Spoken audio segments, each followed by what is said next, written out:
This is Eric from Pack Hacker, and today we're taking a look at the NITECORE Carbon Battery 6K, which I've been testing for the past 2 weeks. Let's dive in.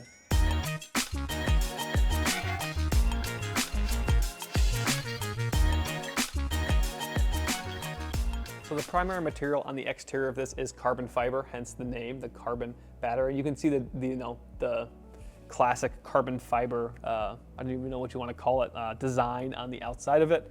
I think it looks pretty sleek. It does, in my opinion, look a lot like a vape pen to like the untrained eye, but it's small, so it fits places where a vape pen would fit, so I think that's kind of a good thing. It does have an IP68 rating, so that means that it actually can be submerged for not a super long time, but if you were to get spill on this or drop it in a cup of water or something, in theory it's going to be fine. We did test it on the sink and it survived, no problems. So that's pretty huge for people who like to do outdoor activities, or if you're going to be using this in an outdoor environment, which we'll get into in a little bit. It's a 6,000 milliamp battery, which is pretty solid for the size. As you can see, it can fit in the palm of my hand. So this is going to charge most phones about 1.5 times, depending on your phone and depending if you're using it while you are charging it as well. So we've got a USB-C port right there. That is the only one on the device. So that's going to be how you charge this device and also how you charge things with it. That's fine for me because I use mostly USB-C cables at this point, but if you're still on USB-A, you would have to upgrade cables or just not use this or use an adapter or something like that, but that'd probably be silly. So if you were using USB-A, I would not purchase this, but USB-C, great. We have a little silicone-like button right here. I'm not sure if it's actually silicone, but if you press it, let me see if I can give you a better look at it. You have 3 dots there, so that's going to tell you how much battery you have left. 3 is obviously close to full, 2 is somewhere in the middle, 1 is closer on the lower end, and if it's flashing, I think it's less than 10% left. So if you're flashing, it means you need to charge it fairly quickly. So I believe this is actually designed to be used with NITECORE's headlamps. So basically the idea is you attach this on the back of your headlamp, you have a USB-C cable running around the side, and you plug it into your headlamp, and you get up to, I don't know what exactly that multiplier is, but you get a lot more battery life because you have 6,000 milliamps. So I don't use headlamps very often, but I do ride my bike a lot, and I was gonna go for a bike ride, but my bike light was dead. So I just used a, I don't even know what to call it, like a little strap, and attached this to my bike, and then plugged it into my front bike light while I was riding my bike, and it charged I don't know if it charged it, but it was powering my light the whole time. You have to have a certain kind of light to do that, but I can vouch for this working for that method, depending on obviously the light that you're using. So this is very nice for that because this isn't huge and it's also circular, so it's a lot easier to attach to things, like the frame of my bike or your headlamp, or even just put in, like I was charging my phone in the side pocket of my backpack once because it fit in the side pocket. It was very easy to fit my phone and this and the cable in the side pocket without a bunch of stuff coming out of the water bottle pocket. So very happy with the size of the thing and just how durable it is. As you can see, it looks pretty much brand new, and I've kind of beaten the heck out of it, taking it on bike rides, in the car, and my backpack coming to and from work. It's done very well. It is somewhat limiting, obviously, with just the one port, and you're not going to get super fast charging or a ton of functionality out of this.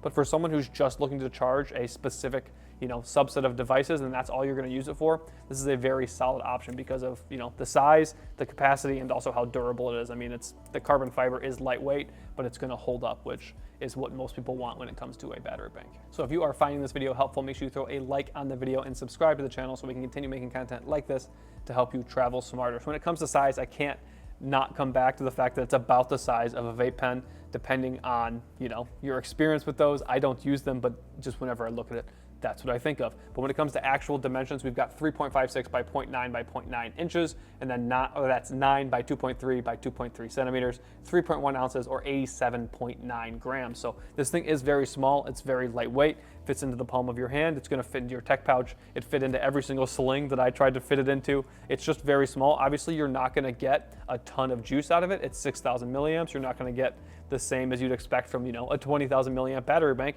but it's so much smaller. So for people who aren't charging lots of devices or want to get multiple uses per day out of the same device, this is a great option. So it's more than a topper, I'd say, because you do have 6,000 milliamps, but for the size, you really can't go wrong. I think it's much more portable as well than some of the rectangular shaped ones because this just fits really nicely next to your phone in your pocket, whereas one of the rectangular ones you kind of have to stack, and then that can be kind of thick and just uncomfortable in your pocket. So this makes it a lot easier to just kind of slide next to something compared to stacking it. So when writing the review of the Carbon Battery 6K, I compared it to the NITECORE Carbo 10,000. This is just a regular NITECORE 10,000 milliamp battery bank, but very similar design and features. So as you can see, just from size alone, obviously the 10,000 battery bank, the footprint is much larger. Obviously it's thinner, and in certain places it's going to fit better, but I really think that the biggest perk of this 6,000 milliamp battery, obviously it's only, what, 6/10 of the battery here, but this thing fits in so many more places in my personal experience, at least how I travel and how I operate in the world, whether that's on a bike, you know, in a sling or something like that. When it comes to, obviously, the ports, you have a big advantage from the larger NITECORE battery because you have 2 ports and you can use them, and you're gonna get a lot more output out of this as well, and just more functionality. But when it comes to price, you're gonna pay a lot less for these 6K as well. So it comes down to what you're gonna use it for and really what you want it to do. This is for someone who maybe needs to charge larger devices or wants to charge them faster, this or something like the Carbo, or even the larger NITECORE battery banks like the 20,000 milliamp battery banks. Those are just a really different class of device, in my personal opinion, to this, because this is just for like charging your phone, your headlamp, maybe your bike light or something like that in emergency situations. You just don't get all that functionality, but you get a super small package, which is gonna fit inside your pocket. I can, you know, put it in my front pocket like this, no problem. It's not poking out, whereas something like this, I don't know when you would, you know, actually do that. This is just so much bulkier in your pocket than something like this. So it comes down to how much power you need, how many milliamps you need, and just what you're gonna use this for. So there you have it, the NITECORE Carbon Battery 6K. Thanks for keeping it here at Pack Hacker, your guide to smarter travel. We'll see you in the next one.